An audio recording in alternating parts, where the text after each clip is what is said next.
look at one of the example which is related to nozzle. It says that steam, when I say steam, I'll highlight it because now you know which tables to use. Steam at 250 psi and 700 Fahrenheit steadily enters into a nozzle whose inlet area is 0.2 feet square. So the word steadily is important because you're now referring to steady state conditions. Steadily means you're referring to steady state conditions. 250 psi and 700 Fahrenheit and square 0.2 feet square area. This means that you will be using you're using English system, so you'll be using the tables which will have E at the end. So all the tables, the similar tables, but having an at the end would be utilized in order to be consistent with the British or English system of units. The mass flow rate of the steam through the nozzle is given to be 10 pound mass per second, and steam leaves the nozzle at 200 psi with a velocity of 900 feet per second.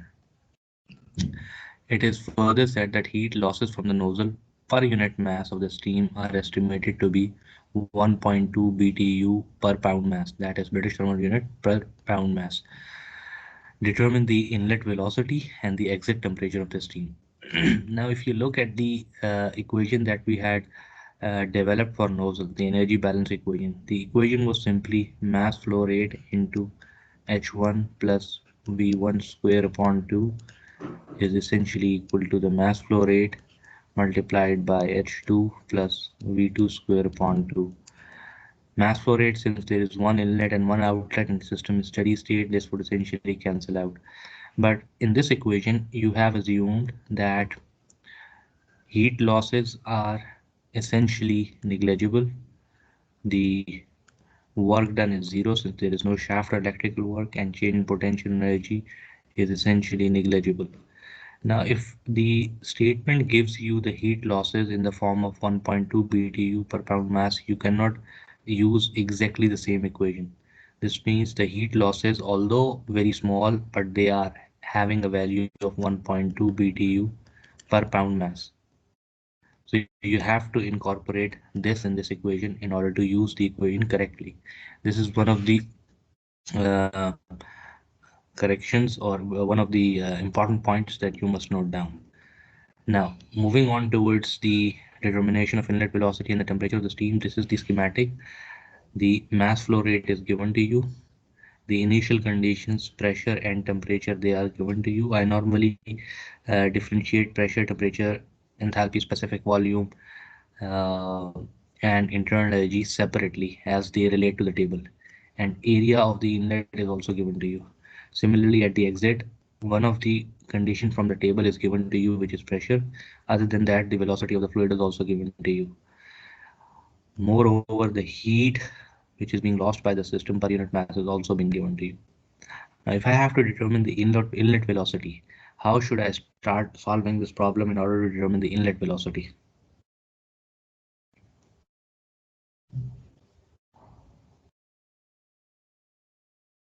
What do you think is the correct way to start with in order to find the inlet velocity of the fluid?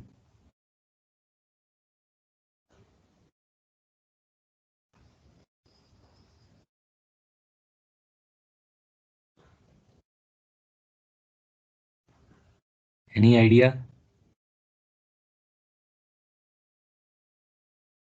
No, yes. No, sir. All right. So you know the mass flow rate. Mass flow rate is what? Density multiplied by the cross-sectional area multiplied by the average velocity. If you talk about the inlet, mass flow rate is given to you. This is given to you as 10 pound mass per second. The cross-sectional area, this is also given to you as 0.2 feet square. And the velocity at the inlet V1, this is what you need to determine, find out. The only thing left for critical for you is to find out the density, and density is essentially related to specific volume, as specific volume is 1 over density.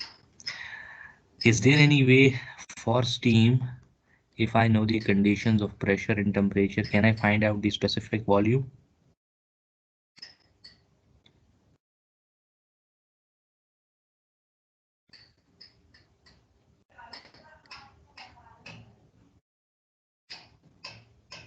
You have been using tables.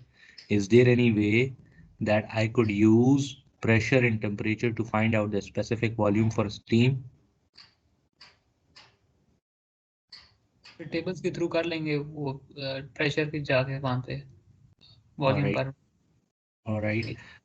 So I don't know whether how many of you are familiar with this. You should have known this, but anyways, the specific volume, if you know the pressure and temperature, you could use table A6E. Table A6 is for SI units, and when it is E written in front of it, this is for the English system of units. If you go to table A6 against 250 psi of pressure and 700 Fahrenheit, you can find out the specific volume of steam. And since it is already being mentioned steam, you are in the super heated region. So that's why you're going to table A6. And I'll also find out the enthalpy of steam at the inlet. I'll come to it for why we want to find out the enthalpy.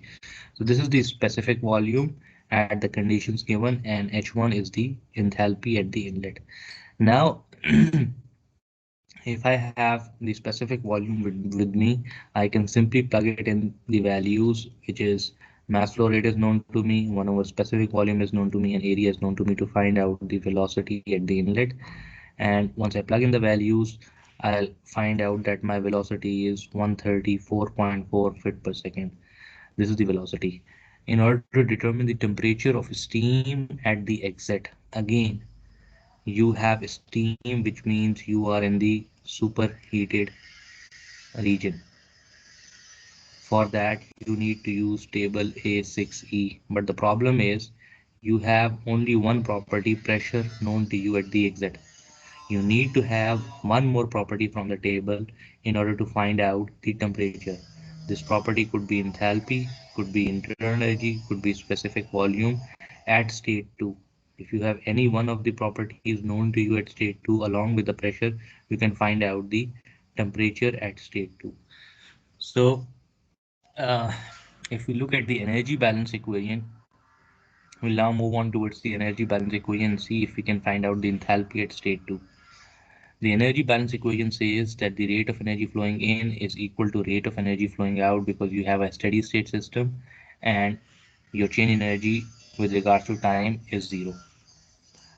So if this is the equation, the energy flowing in is in terms of only mass flow rate. This is multiplied by the enthalpy at state 1. The energy flowing out of the system is again in the form of mass flow rate multiplied by the enthalpy at the exit. This together with the heat loss is the energy flowing out of the system. So if you look at the energy balance equation, you have mass flow rate multiplied by the enthalpy. This together with the velocity at which the fluid is entering. So you will also have the velocity component or the kinetic energy with it. Similarly, you'll have kinetic energy at the exit. This and this, they are known to you. This is an addition which is already given to you in the question.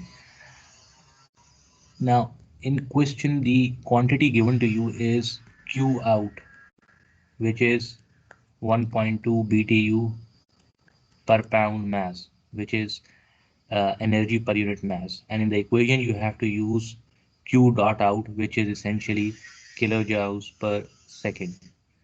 In order to do that, you know that you can express the you can divide all the equation with mass flow rate.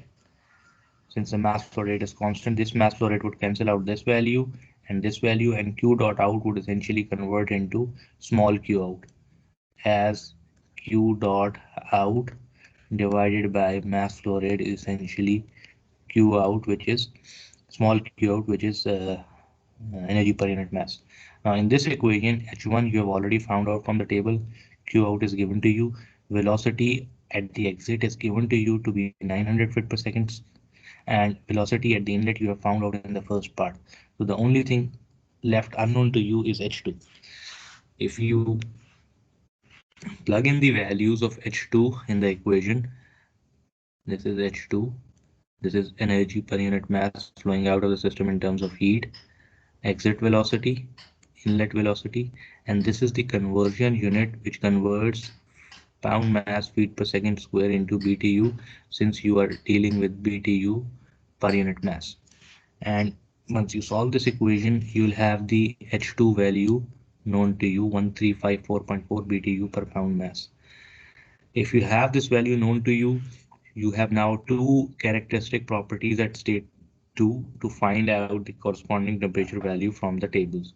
That means pressure was already given to you, H2 you have found out from the energy balance equation, and now if you go to table A6E, since you are talking about superheated region, if you use these two values, you will be able to find out that the temperature at the exit is 662 Fahrenheit. Clear enough? Yes, sir. All right. Moving on, now we'll be moving on towards the second category of components, which are turbines and compressors. So turbines, they basically derive the electric generator in steam, gas, or hydroelectric power plants. And the way a turbine functions is that a high pressure fluid passes through the turbine, and a turbine consists of several blades. As the fluid comes in interaction with these blades, they transfer their pressure to the blades in such a way that the blades start rotating, and then there is a shaft attached to the turbine mounting which starts to rotate as the blade rotates. Since the blades are mounted on a shaft, as the blade starts to rotate, the shaft starts to rotate. As a result, the shaft produces, or the turbine produces, some work. This is basically the work out from the turbine. That is, turbine produces work, a system which produces work out. All right. So in cases of turbine, you will consider the work produced as the outward work, or the work generated by the system. Whereas compressors and the similar category equipment, pumps and fans, they are the devices that increases the pressure of the fluid. So turbine utilizes the pressure of the fluid, reduces the pressure of the fluid, and utilize them to rotate the shaft, whereas compressors, pumps and fans, they basically increases the pressure of the fluid. And in this case, in the case of compressors, pumps or fans, work is being supplied to these devices from an external source through rotating shaft. So that means there is some work into the system which helps in rotating the shaft, and that rotating shaft ultimately transfers the energy to the fluid in terms of increase in pressure. So when you are dealing with compressors, fans or pumps, you are basically looking into work into the system. The difference between compressor, pumps and fans, they basically slightly increase the pressure of the fluid, but the main purpose is to mobilize the fluid which is in gaseous form, or to increase the velocity of the fluid in gaseous form. Compressors, they are, as the name suggests, they are used to compress or pressurize the gas. So they are used to compress the gas at very high pressures. Again, in compressors, the fluid is gas. And the purpose of pumps is essentially the same. They are very much like compressors. They increase the pressure of the liquid, but the fluid used in pumps is essentially liquids. So again, compressors, pumps and fans, you have work into the system, and for turbines there is work out of the system. If I have a compressor over here, uh, the inlet conditions are defined as pressure and temperature, and there's a shaft attached to it. So there is some work that is being provided to the system. Work is being done onto the system, such that air, which is having a mass flow rate of 0.2002 kgs per second, it is compressed to a higher pressure of 600 kilopascal and 400 Kelvin temperature. At the same time, there is some energy loss from the system, which is represented in terms of 16 kilojoules per kg. Now, if we look into the energy balance equation of this compressor, we would see that there is energy flowing it in into the system in terms of work in. This is the shaft work in. The fluid that is moving into the system would have its own enthalpy. So there is an enthalpy associated with the mass flow rate into the system. There is some heat loss which is being moving out of the system. So there is heat loss moving out of the system, and there is fluid which is moving out of the system having an enthalpy H2. So that is represented by the energy flowing out. Uh, Normally, the kinetic and potential energies, they are assumed to be negligible unless and until specified. The values, unless and until they are specified, you assume them to be negligible. Having this energy balance equation in front of us, let us have a look at one of the examples which says that air, again highlighting air, why? Because it can be assumed as ideal gas, the tables, at 100 kilopascal and 280 Kelvin. At this condition, it is compressed steadily, steady state condition, to 600 kilopascal and 400 Kelvin. The mass flow rate is given to be 0.02 kgs per second and heat loss is 16 kilojoules per kg.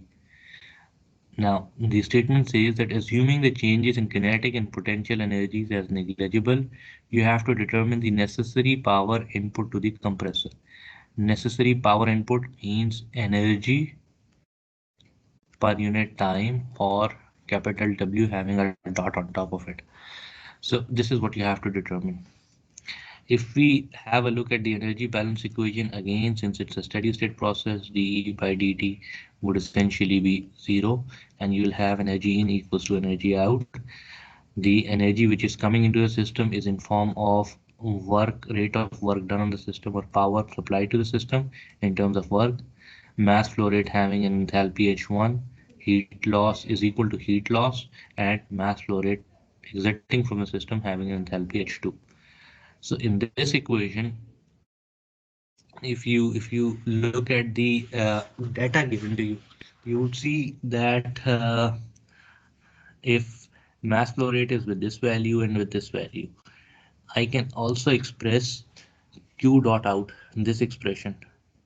This expression could be expressed in terms of mass flow rate. Q dot out is kilojoules per second. This could also be expressed as mass flow rate multiplied by small q out. Mass flow rate is kg per second and q out is kilojoules per kg. So this would essentially cancel out the same thing. So I can split q dot out into mass flow rate multiplied by q out. Similarly, work dot in can also be expressed in terms of mass flow rate multiplied by w dot multiplied by small w.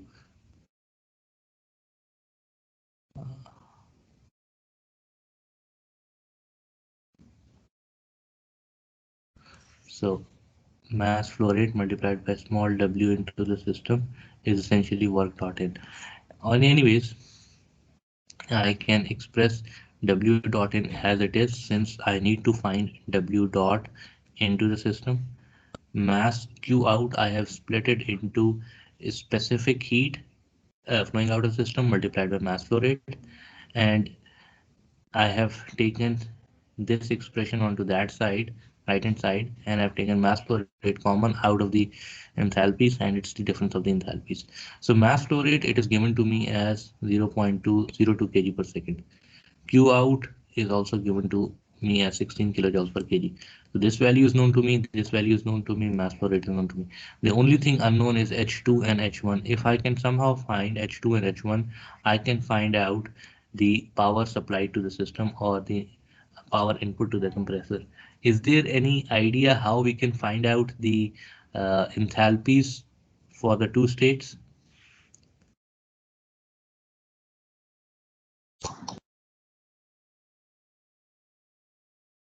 You have a quiz upcoming. Do you have any idea how to find out the enthalpies at two states? So A17 table से Sir, table A17. Very good. So table A17 में आप किसके against देखेंगे? Air के against देखेंगे दोनों temperatures पर. Very good. You will not use the pressure. because enthalpy is dependent for an ideal gas, enthalpy is dependent upon the temperature. For table 817, H1 value at 280 Kelvin, this is 280.13, and H2 value at 400 Kelvin, this is 400.98.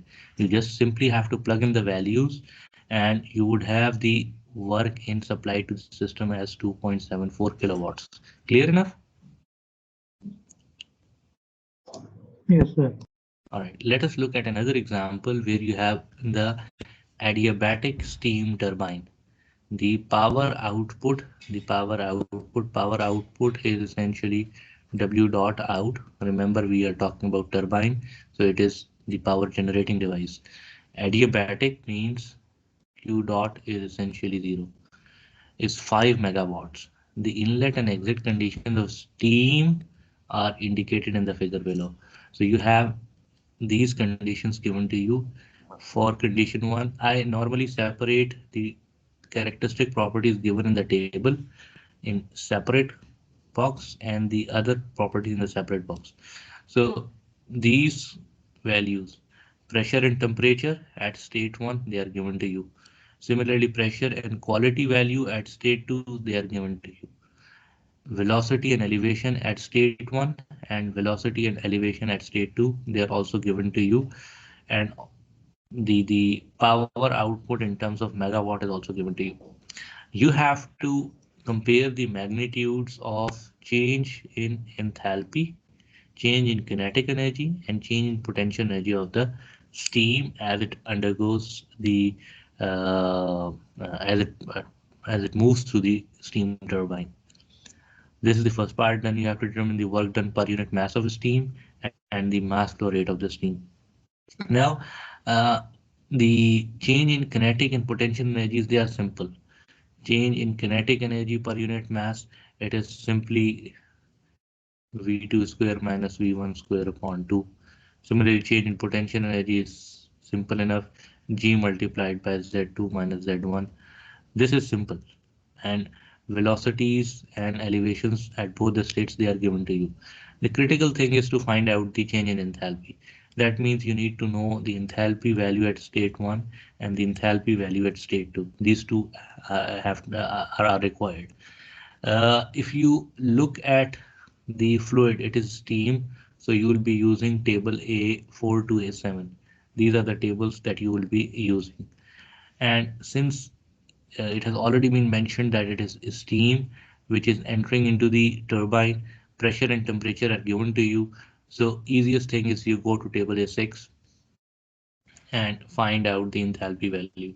So simply moving on to table A6 and finding for these two conditions, the enthalpy value is 3248.4 kilojoules per kg. Enthalpy becomes known to you. Now for state 2, how would you find out the enthalpy value at state 2?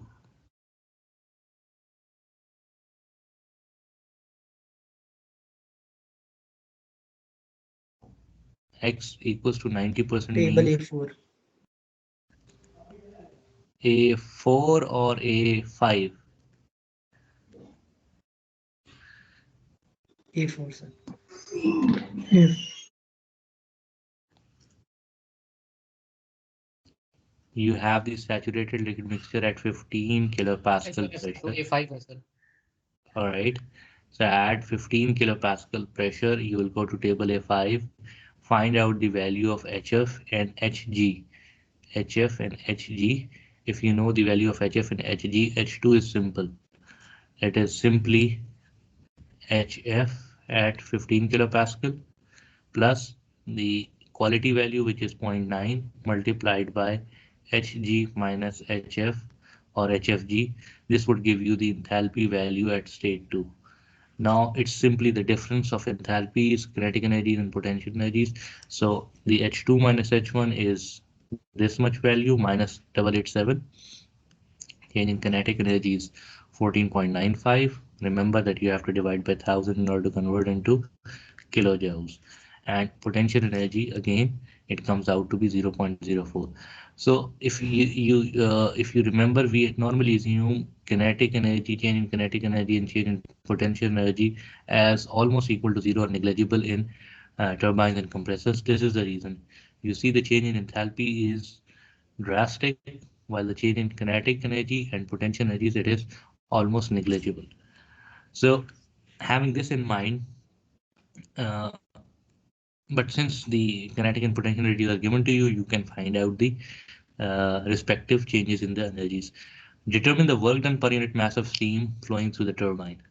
So in order to determine the work done per unit mass, you have to apply the energy balance equation. E in minus E out equals to change in energy of the system. E in is equals to E out as it's a steady state process. Now you have mass flowing into the system and all three energies are associated with it. Enthalpy, kinetic energy, potential energy. Similarly, mass flowing out of the system, all three energies associated with energy, enthalpy, kinetic energy, and potential energy. This is an adiabatic steam turbine, so Q dot is zero. Work out, when you're talking about turbines, they produce work, so there would be work out that you have to determine. Now, what you have been asked is to determine the work done per unit mass, which is small w. So if you come back to this, here in the equation you have W out, which is kilojoules per second rate. You know that W out in the rate form divided by mass flow rate would essentially give you small w out, which is kilojoules per kg. So if you divide the whole equation, this whole equation by mass flow rate would cancel out, it would cancel out, and here instead of W out, you will have small w out that you need to find out. So simply you just divide the whole equation by mass flow rate, and you would essentially have mass flow rate as the subject of the equation, the workout as the subject of the equation. This you have already calculated. This is known to you. This is also known to you. You just have to add the summation of three change in three energy changes for three kind of energies, and this would give you the work out per unit mass produced by the turbine. The third thing is you have to determine the mass flow rate. Work out, small w out, is known to you from this equation. The capital W out per unit time, the rate of work produced by the steam turbine. This is also known to you in terms of 5 megawatt. So if you remember, this is given the statement. If you have to determine the mass flow rate, it's simply the ratio of work out per unit time divided by work out per unit mass would give you the mass flow rate. So you simply take the ratio and it would give you the mass flow rate. Clear enough? Moving on to the throttling valves. These are the devices. They basically act as flow restricting. They are known as flow restricting devices that causes significant pressure drop for the fluids that are flowing. Typical throttling devices: an adjustable valve, a porous plug, a capillary tube. The difference between the throttling valve and a turbine is that in a turbine, the pressure drop is utilized in producing work. Whereas in throttling devices, the throttling valves, the pressure drop in the fluid is often accompanied by large drop in temperature. There is no work associated. And for this reason, most of the throttling uh, valves, they are used in refrigeration, air conditioning applications. And if you look at the energy balance equation for throttling valves, there is no work involved, heat loss is negligible, kinetic and potential energy changes are negligible. So essentially you have enthalpies which are similar. Enthalpy at state 2 is essentially equivalent to the enthalpy at state 1. This is the energy balance equation for throttling valves. What this means is that the combination property, internal energy plus flow work, they interchange at the state 1 to state 2, inlet to exit. That means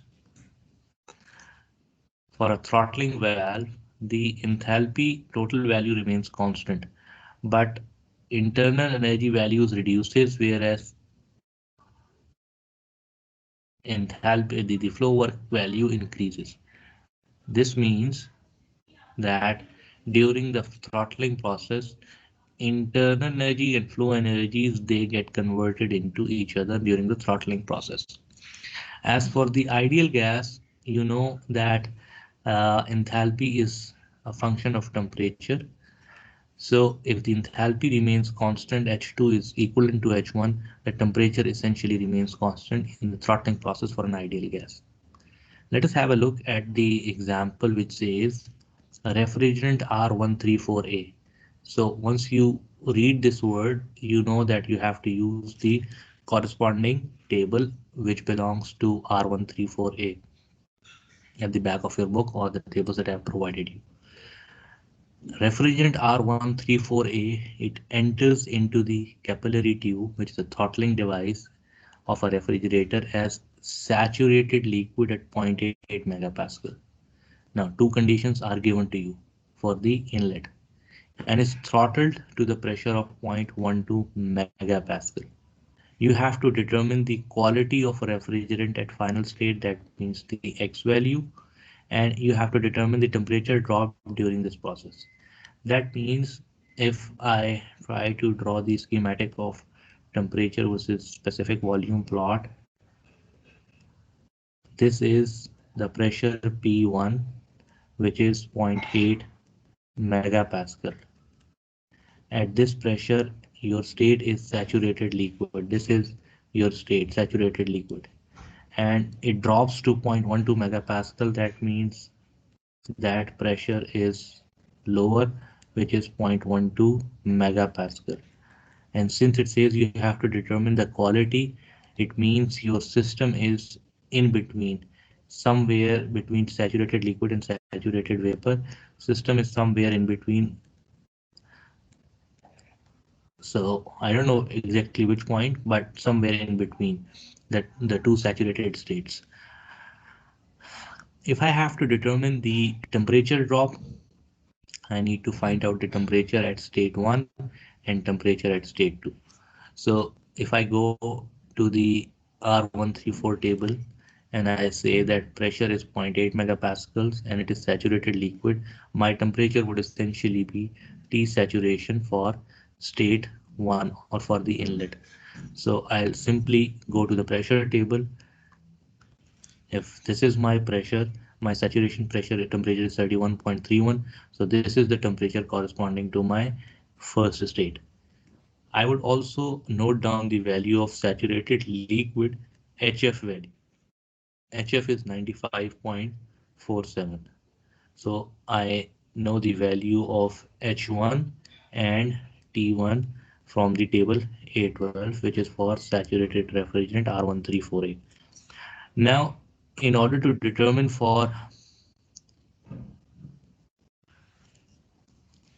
these are the values I have noted down. In order to determine the values for state 2, I know my pressure is 112 megapascal and the enthalpy is same as that of state 1, which is 95.47. Temperature, since I am in the mixed region, temperature at this state T2 would be again the saturation pressure at 0.12 megapascal, since I am in the central isothermal region. So at 120 kilopascal or 0.12 megapascal, this is the temperature, minus 22.32. This I can find out. H1, I know. I have to determine the quality value. So if you have to determine the quality value for this condition, you will note down the HF value and HG value. For state 2, H2 is essentially equal to 95.47 kilojoules per kg, which is the value for state 1, same value. You know from the energy balance equation, H1 is equals to approximately equals to H2. So if H2 is known, HF is known, Hg is known, we can apply the equation H2 equals to HF plus X HFG in order to determine the quality value, which is X. Or we can write H2 minus HF over HFG is essentially equivalent to X. So this is what we are going to do. We'll simply plug in the value of H2, which is that of H1, HF value and HFG value at 0.12 megapascal and find out the quality to be 0.340.